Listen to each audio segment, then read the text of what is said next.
down, feel the equal weight between your 2 feet. Notice the equal weight between the 2 sides of your pelvis and the ribs, both sides, the shoulders and arms. And then your head, just noticing if you're laying with the center of the head down on the mat or if there's a little bit of a rotation there. If you do happen to notice that there's some unequal weighting between the pelvis or the ribs, feel free to adjust and play with that. If you're someone who has any kind of curves in your back, you're also welcome to use pads underneath the ribs or shoulders to help find that feeling of level. Let's bring our attention to our breath. Let's take an inhale, filling the sides and back of the ribs with air. And exhale, feeling the weight of the body sinking down towards the ground. Inhaling through the nose. Exhaling, releasing the tension. Imagining you're breathing any tension out with your breath. One more time, inhaling, sides and back of the ribs expanding with breath. And exhaling, softening the body onto the mat. One more inhale here. And this time as we exhale, we'll splash water on the belly button by rounding the low back into the mat. And then as we inhale, we'll come through neutral and splash water between the thighs. Exhaling, splashing water on belly button. And inhaling, splashing water between the thighs. Tuning into that sensation of equal weight between the 2 halves of the pelvis, noticing as we alternate between these positions, if you're feeling a symmetry or if you're kind of rocking off to one side.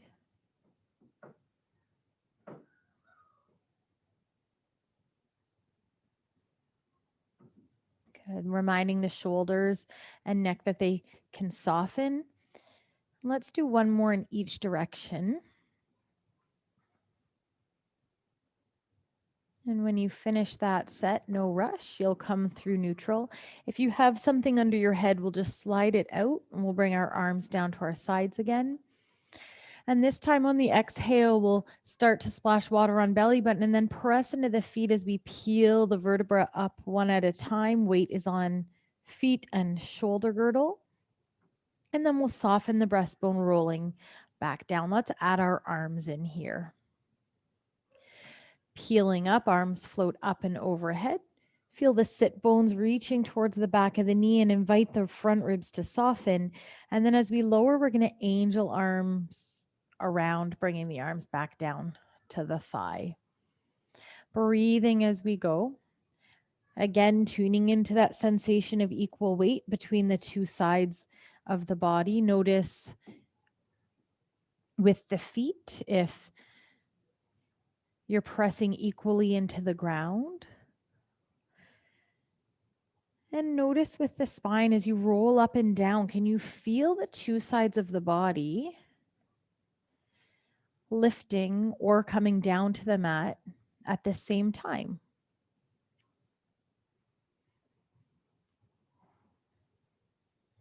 We're going to do one more bridge. Breathing as we go.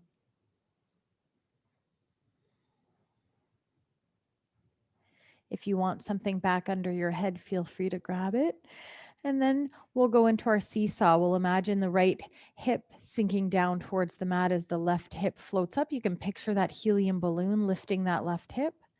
And then coming through neutral, maybe imagining that heavy stone in the pocket, the helium balloon in the right hip bone. We're going to alternate sides, finding a breath pattern that works for you. Breathing really allows the core to be responsive, the diaphragm and the pelvic floor. which helps the other muscles of the core to be able to be responsive. Softening the shoulders and neck. Let's do one more on each side.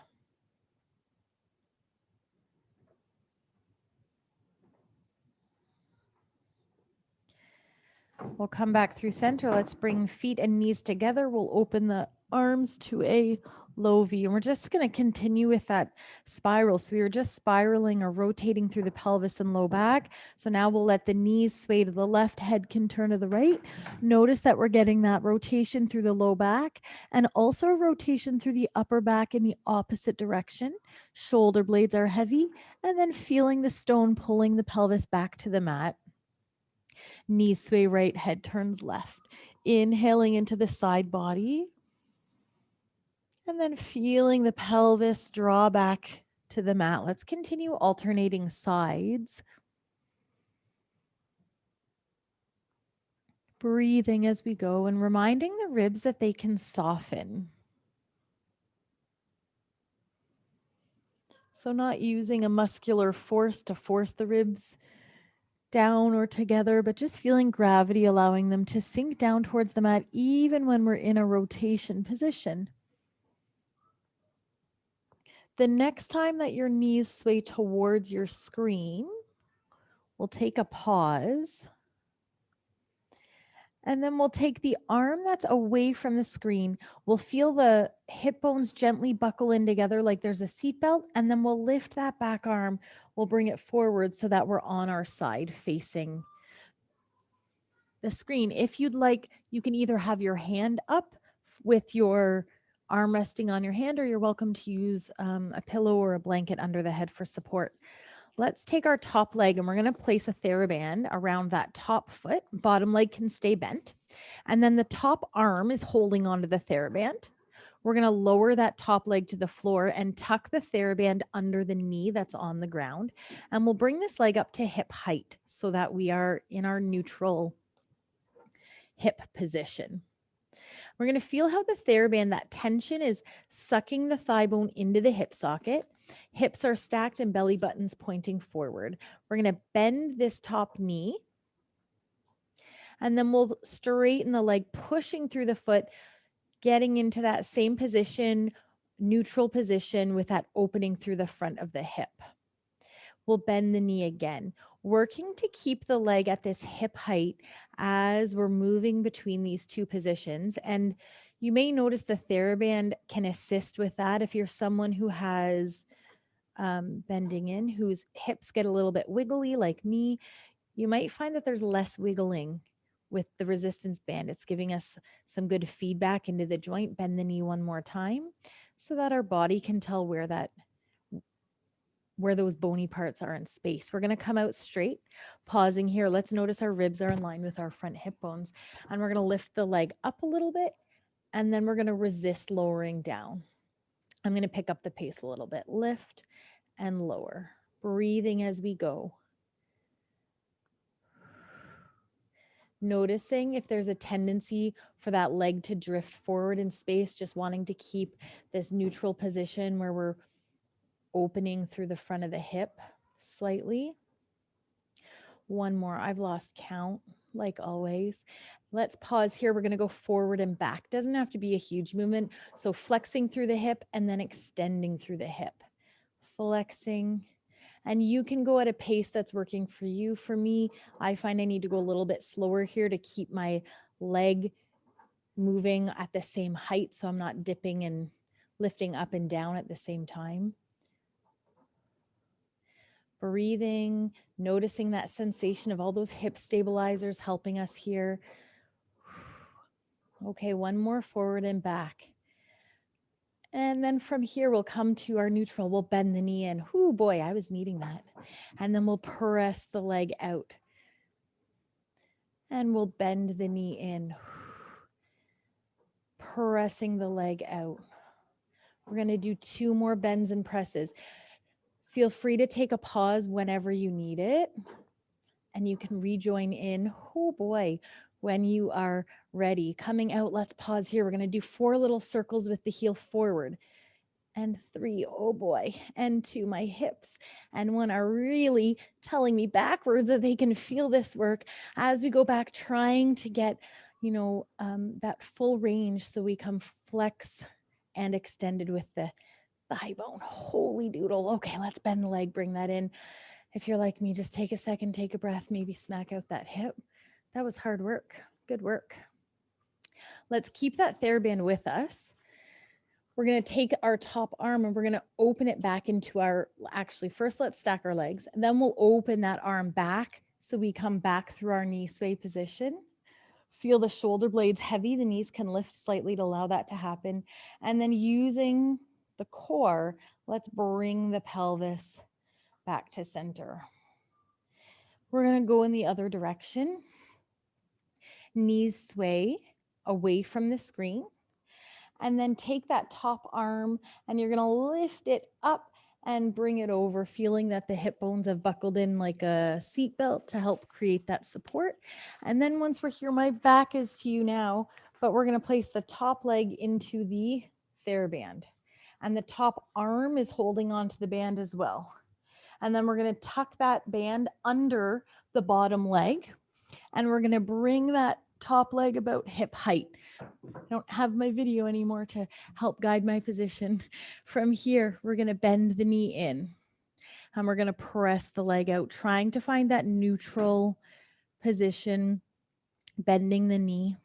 So as we press out, finding that length through the front of the hip, bending the knee in, pressing out. One more time, bending the knee in, feeling how the TheraBand is helping give that feedback into the hip joint. Coming out, we're going to lift up and down here, up and down, and then I'm going to pick up the pace a little bit. Work at a pace that feels comfortable for you. Breathing. Trying to keep that neutral alignment.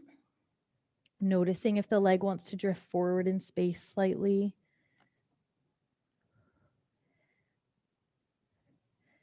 And 8, pausing here, we're going to come forward and back, and you can pick a pace that works for you, trying to keep the hip or the leg at an equal level. So we're drawing a straight line with our heel.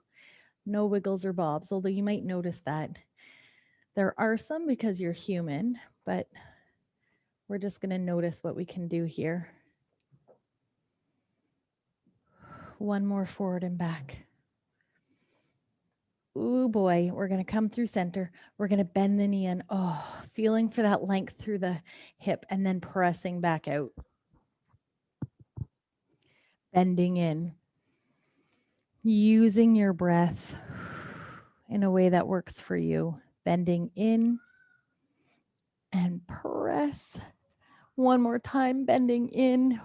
We're going to do our circles when we get out there, drawing circles with the heel. We're going to go forward for 4 and 3 and 2 and 1. Pause and reverse for 4 and 3 and 2 and 1. And we're going to pause and lower it down. Sometimes singing helps me feel like I can accomplish this task. You can give it a little rub. And then we'll stack the legs one on top of the other. We'll open that top arm back to the other side. Feel the shoulder blades get heavy. You might feel the knees lift slightly to find that. And then using the stone in the back pocket, we'll bring the knees through to center. Let's take this. If you have anything under your head, we're going to slide it out again. We're going to revisit our bridges. So instead of doing our articulating bridges, this time we're going to do neutral bridges. So we're going to imagine that we are one solid cylinder from our shoulder girdle down to our pelvis. We'll press equally into our feet as we lift the hips up as one solid unit. And then we'll lower the hips down. Pressing into the feet, lifting up. Feel the sit bones gliding towards the back knee, front ribs still soft, and lowering down. Lifting up. Giving our glutes some solid work here with our side lying and our bridges coming down, up. On the next time that you come up, we're going to press into the feet, lifting up. Notice that the hip bones are level. Feel the sit bones glide towards the back knee. Invite the front ribs to soften. You can even place your hands on your hip bones if that's helpful. We're going to go into our seesaw. Right hip lowers, left hip lifts slightly. And then coming through center, left hip lifts, lowers as the right hip, just the opposite. I'm going to stop talking. We're going to alternate sides, like you're allowing water to roll from one hip bone down to the other and onto the mat. Feel the feet sinking into the floor. Keep breathing as we go. Notice the ribs are still soft and trying to keep length between the hip bones and the ribs. So the movement is happening up and down in space. Let's do one more on each side. We'll come through center and we'll lower the hips down. Let's bring the knees in and give ourselves a little squeeze here. You can rock from side to side if you'd like, or you could even draw circles with your low back on the mat, breathing. If you're doing circles, we'll reverse directions here.